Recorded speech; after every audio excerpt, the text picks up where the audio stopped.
శీతల పదార్థ ఆవిర్భావం.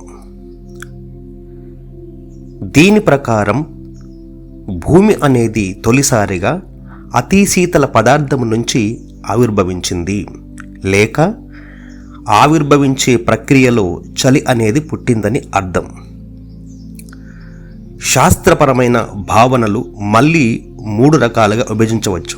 అవి ఏక పదార్థ ఆవిర్భావం, మోనిస్టిక్ కాన్సెప్ట్; ద్విపదార్థ ఆవిర్భావం, డ్యూయలిస్టిక్ కాన్సెప్ట్; బహుళార్థ ఆవిర్భావం, ట్రై హైబ్రిడ్ కాన్సెప్ట్.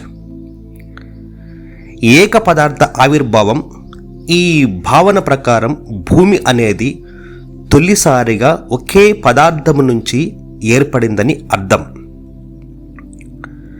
ద్విపదార్థం ఆవిర్భావం ఈ భావన ప్రకారం భూమి అనేది తొలిసారిగా 2 రకాల పదార్థాల నుంచి ఏర్పడిందని అర్థం. బహుపదార్థ ఆవిర్భావం ఈ భావన ప్రకారం భూమి ఏర్పడటంలో 2 లేదా అంతకంటే ఎక్కువ పదార్థాల ప్రమేయం ఉందని అర్థం. భూమి పుట్టుక, ఆవిర్భావం, నిర్మాణం మొదలైన వాటిని గురించి రకరకాల భావనలు, సిద్ధాంతాలు చోటు చేసుకున్న నేపథ్యంలో ముఖ్యమైన వాటిని గురించి కొన్ని ఈ దిగువన పేర్కొనడమైనది. Gaseous hypothesis, Immanuel Kant; nebular hypothesis, Laplace; the tidal hypothesis, James Jeans and Jeffreys; the planetesimal hypothesis, Chamberlin Moulton; big bang theory, Abbe Lemaitre. Gaseous Immanuel can't.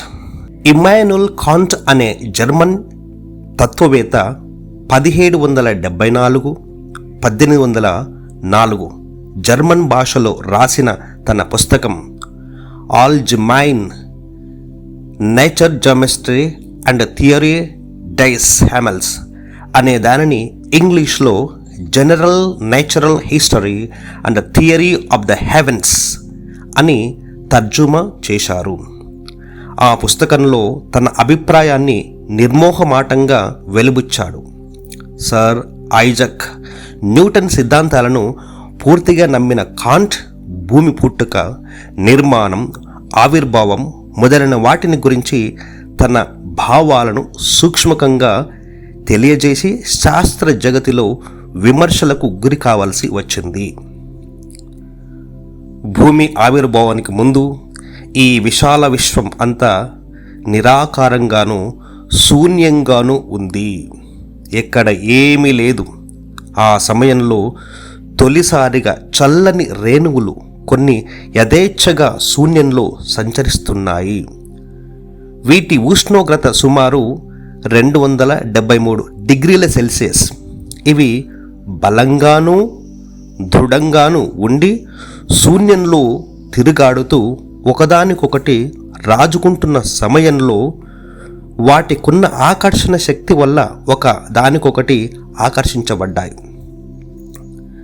ఇవి ఒక దానికొకటి రాజుకోవటం, తగలటం, ఢీకొనటం వల్ల ఉష్ణం జనించి ఆ ఉష్ణ ప్రభావాన్ని వీటిలో భ్రమణం, రొటేషన్ అనేది బయలుదేరింది.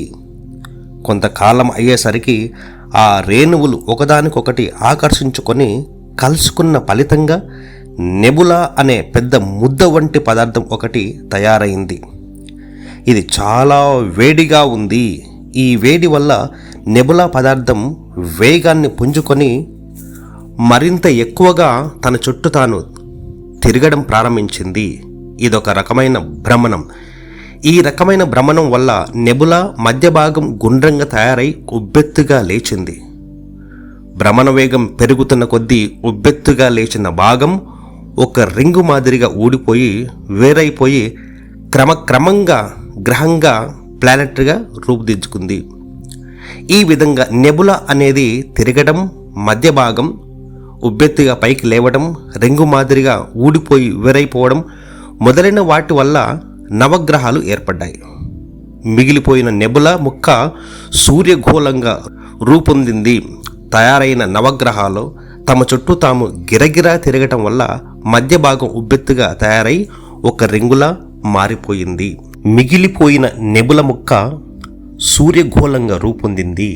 తయారైన నవగ్రహాలు తమ చుట్టూ తాము గిరగిరా తిరగటం వల్ల మధ్య భాగం ఉబ్బెత్తుగా తయారై ఒక రింగు మాదిరిగా ఊడిపోయి వేరైపోయిన ఫలితంగా ఉపగ్రహాలు ఏర్పడ్డాయి. ఈ విధంగా గ్రహాలు, ఉపగ్రహాలు, ఉల్కలు, తోకచుక్కలు మొదలైనవి ఏర్పడి సూర్య కుటుంబ ఆవిర్భావానికి నాంది పలికాయి. Nebular hypothesis. భూమి ఆవిర్భావం గురించి ఇమ్మాన్యుయల్ కాంట్ మహాశయుడు తన అభిప్రాయం వెలిబుచ్చిన దాదాపు 40 సంవత్సరాల తర్వాత లాప్లాస్ పియరీ సైమన్ అనే ఫ్రెంచ్ గణితవేత్త తమ భావనను ఎక్స్పోజిషన్ డు సిస్టమ్ డు మోండే అనే పుస్తకంలో వెలిబుచ్చారు. అది exposition of the world system అనే పేర ఇంగ్లీష్లోకి తర్జుమా చేయబడి నెబులర్ హైపోథెసిస్ అనే పేరుతో బహుళ ప్రచారం పొందినప్పటికీ విమర్శలకు గురికాక తప్పలేదు. లాప్లాస్ సైమన్ మహాశయులు తమ భావన వ్యక్తీకరించే నాటికి కాంట్ మహాశయుని గ్యాసెస్ హైపోథెసిస్ సంగతి వారికి తెలియదు. అయితే ఆశ్చర్యం ఏమిటంటే కాంట్ భావనను లాప్లాస్ భావనకు దగ్గర పోలికలు ఉండటం శాస్త్ర జగతికి ఆశ్చర్యంలో ముంచివేసింది. లాప్లాస్ ప్రకారం ఆదిలో ఈ విశాల విశ్వం నిరాకారంగానూ శూన్యంగానూ ఉంది. నెబులా అనే ముద్ద వంటి పదార్థం ఒకటి నెమ్మదిగా రూపుదిద్దుకొని క్రమక్రమంగా పెద్దదై వేడిగా ఉండి తన చుట్టూ తాను తిరగడం మొదలుపెట్టింది. గిరగిరా తిరుగుతున్న సమయంలో ఈ గుండని పదార్థం క్రమక్రమంగా వేడిని కోల్పోయి చల్లబడటమే కాక ఘన పరిమాణం కూడా తగ్గింది. వేడిగా ఉన్నప్పుడు వ్యాకోచం, చల్లబడినప్పుడు సంకోచం, సెంట్రిఫ్యూజన్ బలం, ఆకర్షణ బలం అనేవి సమానంగా ఉండటం వల్ల నెబులా ఉపరితలం మధ్య భాగం ఒక రింగులాగా తయారైంది. నెబులా వేగంగా తిరగడం వల్ల ఒక్కొక్క రింగు ఊడిపోయి దూరంగా పోయి ఒక్కొక్క గ్రహంగా రూపుదిద్దుకోగా మిగిలిపోయిన నెబుల ముక్క సూర్యునిగా రూపుదిద్దుకుంది. ఈ విధంగా భూమి, ఇతర గ్రహాలు ఏర్పడ్డాయని ఇతని భావన. తరంగ పరికల్పన సిద్ధాంతం. ఇంగ్లాండ్ దేశ శాస్త్రవేత్త జేమ్స్ జీన్ మహాశయుడు తరంగ పరికల్పన సిద్ధాంతం the tidal hypothesis James Jeans and Harold Jeffreys అనే పేర తన భావనను 1919 సంవత్సరంలో వ్యక్తీకరిస్తూ సూర్య కుటుంబం ఏ విధంగా ఆవిర్భవించిందో తెలియజేశాడు. అయితే అందులో కొన్ని తప్పులున్నాయని భావించిన జపరి మహాశయుడు 1926-29 సంవత్సరాల మధ్యకాలంలో వాటిని సవరిస్తూ నూతనంగా తన భావనాన్ని తెలియజేశాడు. కాబట్టి ఈ ఇద్దరి పేర్ల మీదుగా ఈ భావనను జేమ్స్ జీన్స్ జపరీ భావన అని, తరంగ పరికల్పన సిద్ధాంతం అని అంటారు. ఇప్పటి వరకు చెప్పిన భావనలు, సిద్ధాంతాలతో పోల్చి చూస్తే ఇది చాలా నవీనమైంది. అందువల్ల ఇది వరకున్న వాటిలో లోపాలను సవరించడం ద్వారా ఈ సిద్ధాంతం ఆవిర్భవించడం, ఇది బహుళ ప్రచారం పొందటమే కాక ఆనాటి శాస్త్ర జగత్తులో ఒక నూతన విప్లవాన్ని రేపింది. ఇది ద్విపదార్థం ఆవిర్భావం అంటే భూమి యొక్క ఆవిర్భావం 2 పదార్థాల వల్ల కలిగిందని అర్థం. జేమ్స్ జీన్స్ జపరీ మహాశయులు వెలిబుచ్చిన అభిప్రాయంలోని ముఖ్యాంశాలు. వీరి అభిప్రాయం న్యూటన్ మహాశయుని గతిశీల సిద్ధాంతాలు ఆధారంగా రూపొందించబడింది. శూన్యంగా ఉన్న ఈ విశాల విశ్వంలో 2 పదార్థాలు ఒకదానికొకటి ఆకర్షించుకుంటాయి. పదార్థం, ద్రవ్యరాశి, ఆకర్షణ అనేవి అనులోమానుపాతంలో ఉంటాయి. సూర్య కుటుంబం అనేది సూర్యుడు, నక్షత్రం అనే రెండు పదార్థాల వల్ల ఏర్పడింది.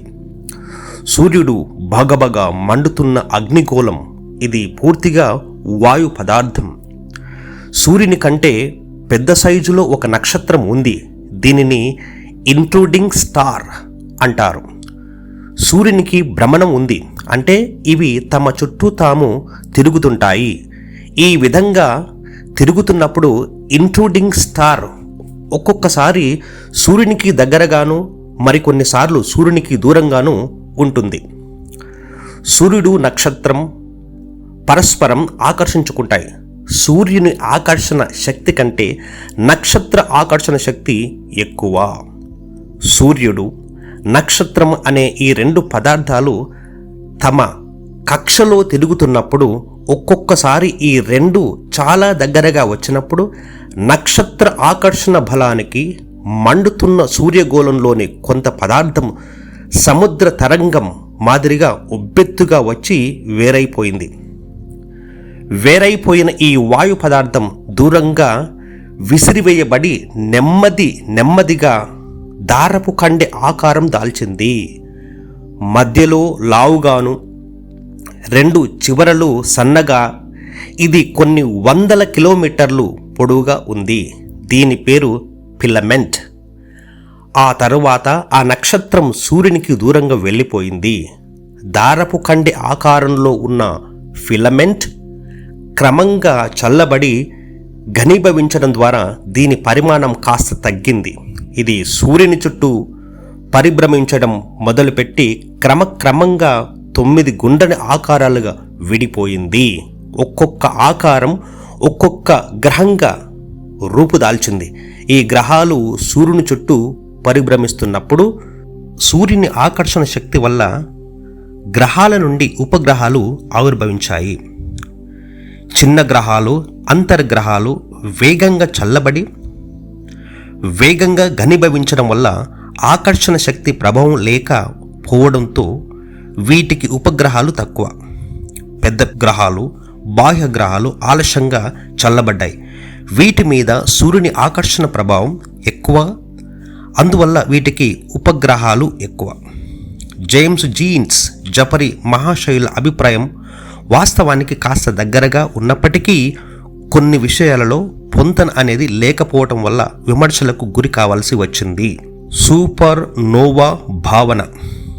హోయల్, లిటిట్లాటన్ మహాశయులు సంయుక్తంగా ప్రతిపాదించిన సూపర్ నోవా భావన శాస్త్ర జగతిలో చాలా నవీనమైంది. కేంబ్రిడ్జ్ యూనివర్సిటీలో గణిత అధ్యాపకులైన వీరు 1946వ సంవత్సరంలో ప్రచురించిన విశ్వం స్వభావం, నేచర్ ఆఫ్ ద యూనివర్స్ అనే తమ వ్యాసంలో భూమి ఆవిర్భావం గురించి కొంత వివరణ ఇచ్చారు. రస్సెల్ మహాశయుడు విశ్వసించిన జంట నక్షత్ర భావనను పూర్తిగా నమ్మిన వీరు దానికి తోడు కేంద్రక సంలీనం అనే కొత్త అభిప్రాయాన్ని కూడా జోడించారు. ఆదిలో ఈ విశాల విశ్వం నిరాకారంగాను శూన్యంగాను ఉన్న సమయంలో సూర్యుడు, నక్షత్రం అనే రెండు ముఖ్య పదార్థాలు ఆవిర్భవించాయి. సూర్యుని కంటే నక్షత్రం పెద్దది. ఈ రెండింటిలోనూ హైడ్రోజన్ వాయు కేంద్రాలు నెమ్మదిగా ఒకదానికొకటి కలుసుకోవడం ప్రారంభించాయి. అప్పుడు కేంద్రక సంలీనం అనే సరికొత్త వాయువుతో పాటు అధిక ఉష్ణం కూడా ఆవిర్భవించింది. ఇదే మాదిరిగా సూర్యునిలో కూడా కేంద్రక సంలీనం ప్రక్రియ జరిగింది, కానీ తక్కువ మోతాదులో జరిగింది. కొంతకాలం జరిగిన తర్వాత నక్షత్రంలో గల హైడ్రోజన్ కేంద్రకాలంలో అణు రియాక్షన్ జరగటం వల్ల భయంకరమైన శబ్దంతో ఒక పేలుడు సంభవించింది. ఆ పేలుడు వల్ల నక్షత్రం యొక్క స్వరూప స్వభావాలే పూర్తిగా మారిపోయాయి. దానికి సూపర్ నోవా అని పేరు పెట్టారు. ఈ పేలుడు మూలంగా మానవ మేధస్సుకు అంతుపట్టనంత దట్టంగా దుమ్ము కణాలు గాలిలో వెదజల్లబడి కాలక్రమేణా చల్లబడి కాంతి విహీనంగా తయారయ్యాయి. ఈ దుమ్ము కణాలు సూర్యుని చుట్టూ పరిభ్రమిస్తూ కాలం గడిచే కొద్దీ గ్రహాలు, ఉపగ్రహాలు, ఉల్కలు, తోకచుక్కలుగా రూపుదిద్దుకున్నాయి. భూమి వయస్సు, ఏజ్ ఆఫ్ ద ఎర్త్. భూమి పుట్టుక, ఆవిర్భావం సృజించబడటం మొదలైన వాటిని గురించి భిన్నమైన అభిప్రాయాలు వెలుబుచ్చారు. ఇందులో మతపరమైనవి, శాస్త్రపరమైనవి కూడా ఉన్నాయి. అయినప్పటికీ ఏ సిద్ధాంతం గాని, భావన గాని శాస్త్ర జగతిని సంతృప్తి పరచలేకపోయాయి. ఈ విశాల విశ్వం గాని, భూగోళం గాని ఎలా ఏర్పడ్డాయో ఖచ్చితంగా నిర్ధారించని గందరగోళ పరిస్థితిలో నేటి శాస్త్రవేత్తలు ఉన్నారంటే ఆశ్చర్యం కలగక మానదు. మన శాస్త్ర సాంకేతిక రంగాలు అంతగా ఎదగలేని సరిపెట్టుకునేవారు కొందరైతే, ఈ సృష్టి రహస్యం మానవుడికి తెలియకుండా భగవంతుడు గోప్యంగా ఉంచాడని భావించేవారు మరికొందరు ఉన్నారు. భూమి వయస్సును తెలుసుకునే శాస్త్రీయ అధ్యయనాన్ని జియోక్రోమనాలజీ అంటారు. భూమి వయస్సును నిర్ణయించే విషయంలో కూడా పలు రకాల భావనలు, అభిప్రాయాలు, సిద్ధాంతాలు చోటు చేసుకున్నాయి. ముఖ్యమైన వాటిని ఈ కింద ఉదహరించడమైంది. మతపరమైన భావనలు, రిలీజియస్ కాన్సెప్ట్. శాస్త్రపరమైన భావనలు, సైంటిఫిక్ కాన్సెప్ట్. మతపరమైన భావనలు. ఈ భావనలు చాలా పురాతనమైనవి. శాస్త్ర సాంకేతిక రంగాలు అభివృద్ధి చెందని పూర్వకాలంలో ప్రజలు మతపరమైన భావనలకు విలువ ఇచ్చేవారు. మత గ్రంథాలు, మతకర్తలు, పూజారులు మొదలైన వారు ఈ భావనలు వెలుబుచ్చేవారు. వీటికి శాస్త్రీయమైన ఆధారాలు లేవు. పూర్వకాలంలో ఇరాన్ దేశపు మతాధికారులు కొందరు భూమి గురించి, వయస్సును గురించి పలు రకాల ఊహాగానాలు చేసి భూమి వయస్సు 1200 సంవత్సరాలని తేల్చి చెప్పారు. ఇది ఎలా చెప్పారో వారికే తెలియాలి. ఇస్లాండ్లో ఉన్న ఆర్చ్ బిషన్ ఉషర్ మహాశయుడు 1664లో మరో అడుగు ముందుకు వేసి భూమి ఎప్పుడు పుట్టిందో తారీఖులు, గంటలతో సహా తేల్చి చెప్పాడు. ఈయన ప్రకారం భూమి క్రీస్తుపూర్వం 4004 సంవత్సరంలో అక్టోబర్ 20వ తేదీన ఉదయం 9 గంటలకు సృజించబడిందని చెప్పి సెలవిచ్చారు. భూమి అనేది దేవుడైన యాహోవా వల్ల సృజించబడింది తప్ప ఆవిర్భవించింది కాదని ఈయన ఉద్దేశం. హిందూ మతాధికారుల ప్రకారం మన భూగోళం వయస్సు దాదాపు 2000 మిలియన్ సంవత్సరాలు. వీటిలో ఏ ఒక్కదానికి కూడా శాస్త్రీయమైన ఆధారాలు లేవు.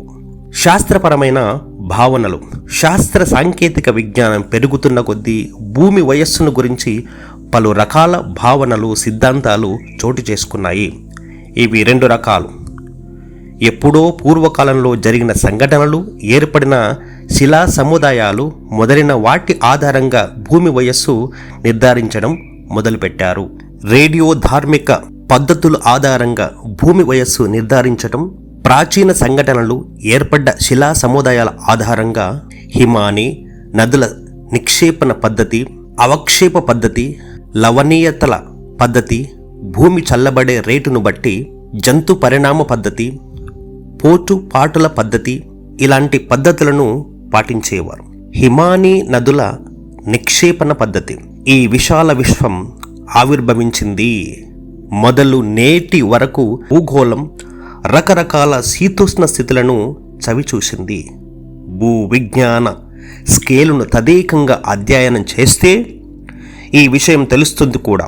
భూగోళం అనేది ఆవిర్భవించిన తరువాత ఇది కొన్ని యుగాల పాటు సూర్యునికి దగ్గరగాను, మరికొన్ని యుగాల పాటు సూర్యునికి దూరంగాను ఉంది. దగ్గరగా ఉన్నప్పుడు భూగోళ ఉష్ణోగ్రతలు అనూహ్యంగా పెరిగిపోయి వేడి వాతావరణం పరిస్థితులు ఏర్పడగా, దూరంగా ఉన్నప్పుడు శీతల వాతావరణ పరిస్థితులు చోటు చేసుకున్న ఫలితంగా హిమానీ నదాలు విజృంభించి భూగోళాన్ని అతలాకుతలం చేశాయి. భూగోళంపై ఉన్న సముద్రాలు, నదులు, సరస్సులు, ఇతర జలాశయాల్లోని నీరంతా గడ్డకట్టుకొని పోయి మంచుగడ్డలాగా తయారైంది. అంటార్కిటికా, గ్రీన్లాండ్, ఐస్లాండ్ మొదలైన ప్రాంతాల్లో నేటికి కూడా కరగకుండా ఉన్న మంచు దీనికి ఉదాహరణ. భూగోళంపై ఉన్న ఈ మంచు ప్లీస్టోసీన్ యుగాల్లో అంటే దాదాపు 5 మిలియన్ సంవత్సరాల నాడు ఏర్పడిందని శాస్త్రజ్ఞుల భావన. అందుకే ఆ 2 యుగాలను కలిపి మంచు యుగాలు అంటారు. నెమ్మదిగా కదులుతున్న మంచును హిమానీ నదం అంటారు. ఈ రకంగా హిమానీ నదులు మొదలైన వాటి క్రమక్షయ రవాణా నిక్షేపణ చర్యల వల్ల అవక్షేప శిలాలు ఏర్పడ్డాయి. ఈ శిలలు పొరలుగా ఉండటమే కాక రంగురంగులుగాను మందంగా కూడా ఉంటాయి. అట్టడుగున ఉన్న పొరలు ప్రాచీనమైనవి కాగా పైన ఉన్న పొరలు నవీనమైనవి. ఈ పొరలను అధ్యయనం చేయటం వల్ల ఎంత మోతాదులో నిక్షేపణ జరిగిందో తెలియటమే కాక ఆ పొరల వయసు కొంతవరకైనా తెలుస్తుంది. ఈ భావనతో పొరల అధ్యయనానికి నాంది పలికిన శాస్త్రవేత్తలకు నిరాశే మిగిలింది తప్ప భూమి వయస్సును కనుక్కోలేకపోయారు. ఈ పద్ధతి వల్ల దాదాపు 10,000 సంవత్సరాల వయసు ఉన్న పొరల వయస్సును మాత్రమే కనుక్కున్నారు తప్ప అంతకంటే పురాతనమైన వాటి వయస్సు తెలియరాలేదు. అవక్షేప పద్ధతి. భూమి ఆవిర్భవించింది మొదలు నేటి వరకు భూమి మీద ఏర్పడిన రాతి పొరలను శాస్త్రీయంగా అధ్యయనం చేసే పద్ధతిని అవక్షేప పద్ధతి లేక అవక్షేప శిలల పద్ధతి అంటారు. భూమి మీద అగ్నిపర్వతాల ప్రజ్వలనం వల్ల అగ్నిశిలలు ఏర్పడ్డాయి. ఇవి నీటి వల్ల గాలి వల్ల హిమాని నదుల వల్ల క్రమక్షయం చెంది అవక్షేపంగా మారాయి. ఈ అవక్షేపం మళ్ళీ నీటి వల్ల గాలి వల్ల హిమాని నదాల వల్ల సుదూర ప్రాంతాలకు రవాణా చేయబడి అనుకూల ప్రాంతాల్లో నిక్షేపిస్తాయి. ఈ నిక్షేపణ ఫలితంగా అవక్షేప శిలలు ఏర్పడతాయి. ఇవి పొరలుగా ఉంటాయి. భూమి మీద ఇలాంటి పొరలు కొన్ని వందల మీటర్ల మందంతో ఉంటాయి. ఈ పొరల శాస్త్రీయ అధ్యయనాన్ని స్తరాత్మకం అంటారు. సంవత్సరానికి ఎంత మేర నిక్షేపణ జరిగింది, పొరల మందం ఎంత, మొత్తం ఎన్ని పొరలు ఉన్నాయి మొదలైన వాటి మీద దృష్టి నిలిపి ఒక్కొక్క పొర వయస్సును తెలుసుకుంటే క్రమంగా భూమి వయస్సును కొంతవరకైనా అంచనా చేయగలం అనటము మరో పద్ధతి. అంచనా వేయగలం అనేది మరో పద్ధతి.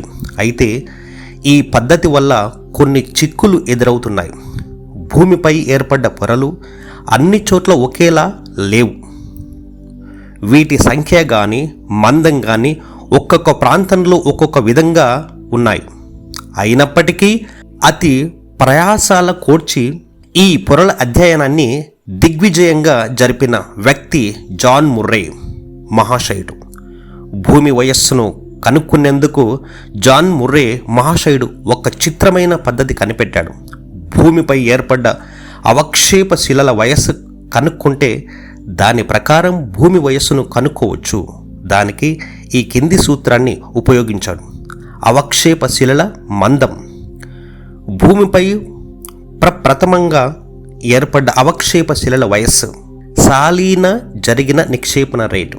ఈజిప్టులో 2వ రామ్సే మహాశయుడు మరణించాడు. అతని శవాన్ని ఖననం చేసి శిలా విగ్రహం కూడా నిర్మించారు. ఆ తర్వాత దాదాపు 3,000 సంవత్సరాల తర్వాత కొన్ని తవ్వకాలు తవ్వేటప్పుడు దాదాపు 9 అడుగుల లోతులో అది బయటపడింది. ఈ సంఘటన ఆధారం చేసుకుని జాన్ ముర్రే మహాశయుడు ఈ విధంగా లెక్కలు కట్టాడు. 9 అడుగుల అవక్షేపం ఏర్పడటానికి పట్టిన కాలం 3,000 సంవత్సరాలు. 3 అడుగుల మందం గల అవక్షేపం ఏర్పడటానికి పట్టిన కాలం 1000 సంవత్సరాలు. భూమిపై ఉన్న అవక్షేప శిలలు మందం సుమారు 5,28,000 అడుగులు. 3 అడుగుల అవక్షేపం ఏర్పడడానికి పట్టిన సమయం 1000 సంవత్సరాలు. 5,28,000 అడుగుల అవక్షేపం ఏర్పడటానికి పట్టిన సమయం 176 మిలియన్ సంవత్సరాలు. కాబట్టి భూమిపై ఉన్న ప్రథమ అవక్షేప శిలల వయస్సు 176 మిలియన్ సంవత్సరాలు. ఒక అధ్యాయం ప్రకారం భూమి ఆవిర్భవించిన చాలా కాలం తర్వాత భూమిపై అవక్షేప శిలలు ఏర్పడ్డాయి. అవక్షేప శిలలు వయస్సు కంటే భూమి వయస్సు దాదాపు 3 రెట్లు ఎక్కువ. కాబట్టి భూమి వయస్సు 176 × 3 = 528 మిలియన్ సంవత్సరాలు. జంతు పరిణామ పద్ధతి, ఎవల్యూషనరీ చేంజెస్ ఆఫ్ యానిమల్స్. మండుతున్న సూర్యగోళం నుంచి భూమి ఆవిర్భవించిన కొంతకాలానికి భూమి మీద జీవి అనేది ఆవిర్భవించింది. అయితే జీవులు అనేవి తొలిసారిగా సముద్ర జలాల్లోనే ఆవిర్భవించాయి. ఇవి ఏకకణ జీవులు. వీటికి వెన్నెముక లేదు. జీవశాస్త్రాల ప్రకారం ఈ జీవులు ప్రోటోజోవా తరగతికి చెందినవి. ఉదాహరణకు అమీబా, యూగ్లీనా మొదలైనవి. కాలం గడుస్తున్న కొద్దీ వీటి నుండి వానపాములు, నత్తలు, బొద్దింకలు మొదలైన వాటితో పాటు వెన్నెముక ఉన్న కప్పలు, పక్షులు, రకరకాల కోతులు, వాటి నుంచి అన్ని హంగులు పూర్తి చేసుకున్న పరిపూర్ణ మానవుడు కూడా ఆవిర్భవించాడు. వీనికి ఒకటి కంటే ఎక్కువ కణాలు ఉంటాయి. సూక్ష్మంగా చెప్పాలంటే ఏకకణ జీవి అయిన అమీబా నుంచి బహుకణ జీవి అయిన మానవుల వరకు జంతువులు ఆవిర్భవించడాన్ని పరిణామం అంటారు. ఈ పరిణామం ఆధారంగా జీవశాస్త్రజ్ఞులు అధిక వ్యయ ప్రయాసాల కోర్చి భూమి వయస్సు సుమారు 1000 మిలియన్ల సంవత్సరాలు ఉండొచ్చని అంచనా వేశారు. పోటుపాటుల పద్ధతి, టైడల్ మెథడ్. సముద్రంలో ఆవిర్భవించే పోటుపాటుల ఆధారంగా భూమి వయస్సును అంచనా వేయటం మరో పద్ధతి. మహాసముద్రంలోని నీటి మట్టం ఒక క్రమ పద్ధతిలో తరగటాన్ని పోటుపాటులు అంటారు. నీటి మట్టం పెరగటాన్ని పోట్ అని, తగ్గటాన్ని పాటు అని అంటారు. విజ్ఞాన శాస్త్ర ప్రకారం మండుతున్న సూర్యగోళం నుంచి భూమి అనేది ఆవిర్భవించగా భూమి నుంచి చంద్రుడు ఆవిర్భవించి భూమికి ఉపగ్రహంగా మారింది. ఇది భూమి చుట్టూ పరిభ్రమిస్తూ భూమిపై ఉన్న జలరాశిని ఆకర్షించడం వల్ల సముద్రంలో పోటుపాటులు ఏర్పడుతున్నాయి. ఈ పోటుపాటుల ఆధారం చేసుకొని భూమి వయస్సును అంచనా వేయటం మరో పద్ధతి. సముద్రంలో పోటుపాటులు సంభవించడానికి ముఖ్య కారణం చంద్రుని ఆకర్షణ శక్తి మూలంగా ఈ పోటుపాటులు సంభవిస్తున్నాయి. కొందరు శాస్త్రజ్ఞుల అభిప్రాయం ప్రకారం భూమి నుంచి చంద్రుడు ఆవిర్భవించిన తొలి రోజుల్లో భూమికి చంద్రుడు చాలా దగ్గరగా ఉండేవాడు. అందువల్ల భూమి మీద ఉన్న జలరాశిపై ఇతని ఆకర్షణ శక్తి చాలా ఎక్కువగా ఉండటంతో సముద్రంతో పాటు పోటుపాటులు చాలా పెద్ద ఎత్తున ఉండేవి. కాలం గడుస్తున్న కొద్దీ భూమికి చంద్రుడు దూరంగా జరిగిన ఫలితంగా భూమి చంద్రుల మధ్య దూరం పెరిగింది. అందువల్ల భూమిపై ఉన్న జలరాశిపై ఇతని ఆకర్షణ శక్తి తగ్గడంతో పాటు పాటుల సైజు కూడా తగ్గింది. ఈ ఆకర్షణ శక్తి తగ్గటాన్ని ఆధారం చేసుకుని భూమి వయస్సును నిర్ధారిస్తారు. అధిక వ్యయ ప్రయాసాల కూర్చుని శాస్త్రజ్ఞుల భూమి వయస్సు సుమారు 4000 మిలియన్ సంవత్సరాలని అంచనా వేశారు. భూమి వయస్సును అంచనా వేయటానికి పైన పేర్కొన్న పద్ధతుల్లో ఏ ఒక్కటి కూడా సంతృప్తికరంగా లేకపోవడం వల్ల రేడియో ధార్మిక పద్ధతులు, రేడియో యాక్టివ్ అమలులోకి వచ్చాయి. రేడియో ధార్మిక మాతృ పదార్థం అనేది క్షీణించిపోదు. ఒకవేళ క్షీణించిపోయినప్పటికీ అది తన మాతృ లక్షణాలను చూపిస్తుంది. దీనికి ఉన్న అర్థం జీవితం ఆధారంగా భూమి వయస్సును ఖచ్చితంగా అంచనా వేయడానికి వీలు ఏర్పడుతుంది. దీనికి సంబంధించి ఈ కింది పద్ధతులు అమలులో ఉన్నాయి. యురేనియం సీసం పద్ధతి, థోరియం సీసం పద్ధతి, పొటాషియం ఆర్గన్ పద్ధతి, రుబిడియం స్ట్రాంటియం పద్ధతి, రేడియో కార్బన్ పద్ధతి, యురేనియం సీసం పద్ధతి. యురేనియం 2 ఐసోటోపులు ఉపయోగించి వాటి అర్థం జీవితం క్రమంగా 4498,713 మిలియన్ సంవత్సరాలు. థోరియం సీసం పద్ధతి రేడియో ధార్మిక విచ్ఛిన్నత వల్ల థోరియం 232 అనేది సీసంగా 208గా మారింది. ఇందు థోరియం యొక్క అర్ధ జీవితం 13,900 మిలియన్ సంవత్సరాలు. పొటాషియం ఆర్గాన్ పద్ధతి.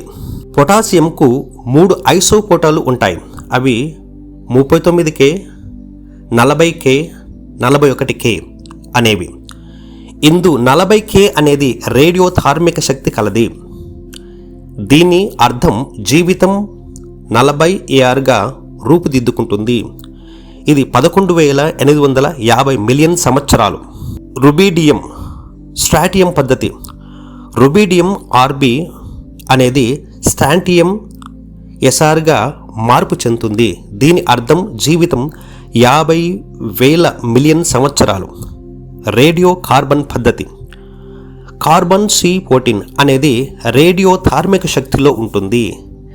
దీని అర్ధ జీవితం 5,570 సంవత్సరాలు. అన్ని జీవరాశుల్లోనూ C14 ఉంటుంది. జీవులు మరణించిన తర్వాత C14 అనేది నెమ్మదిగా క్షీణించడం మొదలు పెడుతుంది. ఈ పద్ధతి వల్ల దాదాపు 70,000 సంవత్సరాల వరకు జీవుల వయస్సును కొలుసుకోవచ్చు. 70 సంవత్సరాల వరకు జీవుల వయస్సును తెలుసుకోవచ్చు.